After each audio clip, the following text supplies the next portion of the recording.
Friday the 13th for the Nintendo Entertainment System was a landmark game in my childhood, being the first horror-themed video game I ever played. As a huge fan of the Friday the 13th films, I remember the excitement I felt when I first got my hands on this game. However, despite my love for the movie franchise, the game left me with mixed feelings. Developed by Atlus, a company better known today for its RPGs like the Persona series, this was an ambitious, albeit flawed, attempt to bring the terror of Jason Voorhees to the 8-bit world. One of the most impressive features of Friday the 13th is how it tries to create a horror atmosphere within the limitations of the NES hardware. The game uses a unique day-night cycle, with Jason lurking in the shadows, ready to strike at any time. The tension is palpable when you are wandering around the campgrounds, knowing Jason could be hiding around any corner.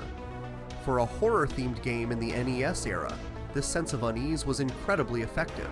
Another strong point is how the game incorporates jump scare tactics. While Jason himself may not have the same chilling presence as in the films, the way he suddenly appears in cabins or ambushes you on the paths around the campgrounds can genuinely catch players off guard. It's a low-tech but effective way of startling the player, especially when I was younger and far more susceptible to these kinds of scares. The music, though repetitive, also added to the tension. That simple, eerie tune that plays while exploring the camp almost feels like it's taunting you, a reminder that danger is always around the corner. Despite these positives, Friday the 13th has a number of glaring issues that prevent it from being the horror classic it could have been. The game is notoriously difficult, and not always in a fair or balanced way. The mechanics are clunky, making it hard to avoid enemies or effectively fight Jason when he appears. As a kid, I remember the frustration of dealing with the terrible jumping mechanics and trying to navigate the poorly explained map system. Speaking of the map, the design of Crystal Lake is more confusing than it needs to be. Many of the paths look similar, leading to constant backtracking and disorientation, which makes the game frustrating rather than fun. This was one of the main reasons the game didn't feel like a true representation of the Friday the 13th films. Whereas in the movies, Jason's stalking of his victims feels suspenseful and methodical. In the game, it just felt random and chaotic.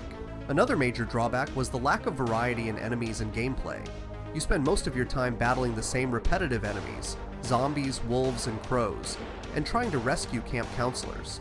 It's a formula that gets old fast, especially when compared to other NES titles with more varied environments and enemies. It makes you wish that Atlus had done more with the source material. While Friday the 13th for the NES is far from a perfect game, I can't deny the impact it had on me as a young gamer.